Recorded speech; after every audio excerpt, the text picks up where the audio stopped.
Pemirsa, apa kabar? Saya Jonathan membawakan Warta Berita PTS tanggal 1 Maret.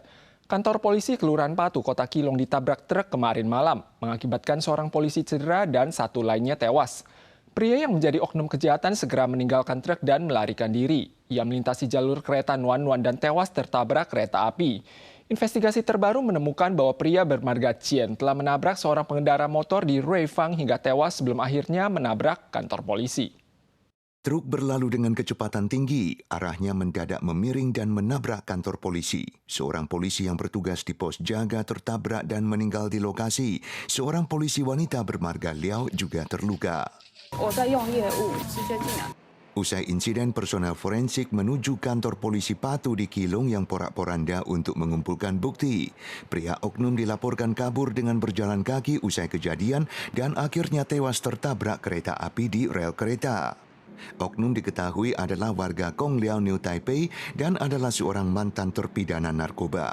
Apakah ada motif atau apakah dia dalam keadaan mabuk saat mengemudi truk kecil curian dan menabrak kantor polisi pada tanggal 29 malam masih perlu diinvestigasi. Tapi polisi menemukan pria tersebut beberapa saat sebelumnya sudah menabrak seorang pengendara motor dan mengakibatkannya meninggal. Almarhum petugas adalah Su Yu Hong, berusia 24 tahun, tinggal di Luzhou, New Taipei. Dia baru saja ditransfer ke Patu Oktober lalu. Tak dikira terjadi insiden naas saat bertugas 5 bulan kemudian.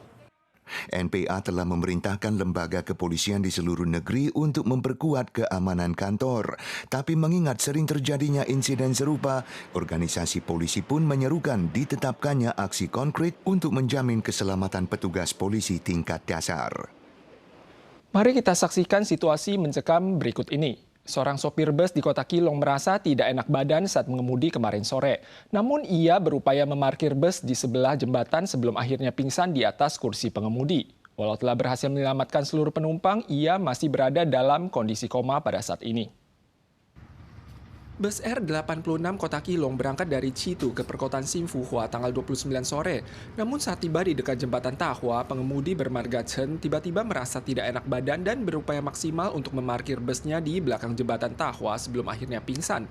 Penumpang bus menemukan kejanggalan pada sopir dan segera menelepon polisi serta berusaha membantunya berdiri. Petugas damkar bergegas ke tempat kejadian dan melarikan sopir ke rumah sakit untuk menjalani perawatan. Namun ia masih dalam kondisi koma. Pemkot Kilong menyampaikan sopir bermarga Chen telah menyelamatkan seluruh penumpang dan berharap warga dapat mendoakan kesembuhannya. Mulai 1 Maret, status Rumah Sakit Cici di Taipei, Rumah Sakit Shuanghe, dan Rumah Sakit NTU Cabang Hsinchu semuanya telah ditingkatkan menjadi pusat medis. Bagi warga, transfer ini dan teknologi perawatan medis semuanya akan meningkat. Namun kantong mereka juga akan menipis karena setelah peningkatan status, biaya rawat jalan dinaikkan sebesar $180 Taiwan dan biaya UGD akan bertambah $350 Taiwan. Evaluasi rumah sakit yang semula diumumkan 4 tahun sekali tertunda hingga tahun ini akibat pandemi. Di antaranya status Rumah Sakit Cici dan Shuanghe di Taipei dan Rumah Sakit NTU Cabang Hsinchu akan ditingkatkan menjadi pusat medis. Ada 3 rumah sakit yang statusnya naik dari rumah sakit daerah menjadi rumah sakit regional.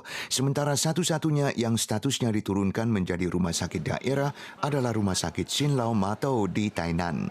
就新楼医院来讲的话，它如果变成地区医院，当然它的部分负担会降低嘛，在地的民众就医，这个是有帮忙。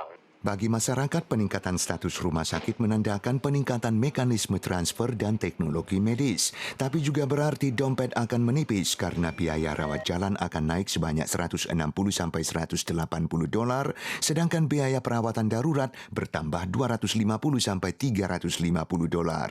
薪水跟不上涨价的速度，小兵就诊所看一看就好了。 Pakar mengingatkan pelaksanaan layanan kesehatan berjenjang terus tertunda menjadi kendala yang mencekik ruang hidup rumah sakit daerah yang banyak darinya diturunkan statusnya atau ditutup dan kini jumlahnya telah berkurang separuh dibandingkan 600-an saat Askes Nasional baru mulai diberlakukan. Andai kata kondisi ini terus memburuk, rumah sakit daerah akan terus berkurang sehingga memengaruhi hak warga untuk berobat. Masa udara dingin telah tiba. Badan Cuaca Pusat mengeluarkan peringatan suhu rendah terhadap 6 kota dan kabupaten pada hari ini. Suhu terendah pagi ini berada di Miaoli, mencapai 8,5 derajat Celcius. Sementara suhu di kawasan utara dan timur laut hanya berkisar antara 11 hingga 12 derajat Celcius. Periode terdingin diprediksi terjadi mulai malam ini hingga Sabtu pagi. Masa udara dingin diperkirakan baru akan mulai melemah pada hari Minggu. 因为受到强烈大陆冷气团的影响，气象署目前发布的低温特报，主要针对就是包含在苗栗以北地区，要提醒大家温度会持续下降。 Akibat dampak masa udara dingin kontinental ditambah dengan sistem awan Huanan yang bergerak ke arah timur, suhu di wilayah sentral ke utara dan timur laut berada di kisaran 8 hingga 11 derajat Celcius. Sedangkan di kawasan selatan dan tenggara sekitar 13 derajat Celcius. Cuaca diperkirakan kembali menghangat pada hari Minggu. Suhu di semua tempat menjadi panas pada Selasa depan, sekitar 30 derajat. Namun karena masa udara dingin lainnya, maka cuaca pada Rabu depan akan kembali dingin.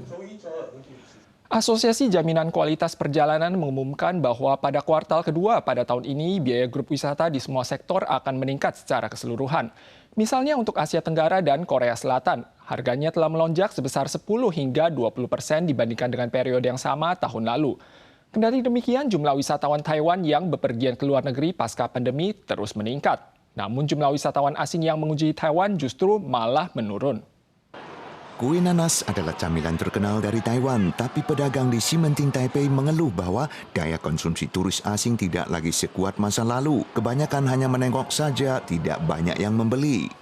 现在日本客也没有了，韩国也不会买我们的东西，什么东南亚那么亚热带的，他们宁可冻死，他们也不买。 Hualien dengan pemandangan alam yang menakjubkan tetap ramai dikunjungi turis. Namun menurut statistik Ditjen Pariwisata, volume turis asing telah berkurang drastis dibandingkan sebelum COVID, di mana pada tahun 2019 berjumlah 11,84 juta orang. Tapi tahun lalu jumlahnya hanya 6,48 juta, mencakup 220 ribu dari Tiongkok, 920 ribu dari Jepang, dan 1,2 juta dari Hong Kong dan Macau. 中国的旅客大量减少，大概只有疫情前的8%而已。那日本旅客也是只有43%。那增加比较多是香港客人跟东南亚客人。 Asosiasi Jaminan Kualitas Perjalanan mengumumkan biaya semua grup wisata akan naik 10-20% pada kuartal kedua tahun ini. Untuk merevitalisasi pariwisata, pemerintah tidak hanya harus menarik wisman, juga harus menstimulasi pariwisata domestik, mendongkrak ekonomi melalui peningkatan permintaan dalam negeri. Pemirsa sekalian, sekian Warta Berita dari PTS. Kita soal lagi di lain kesempatan. Sampai jumpa.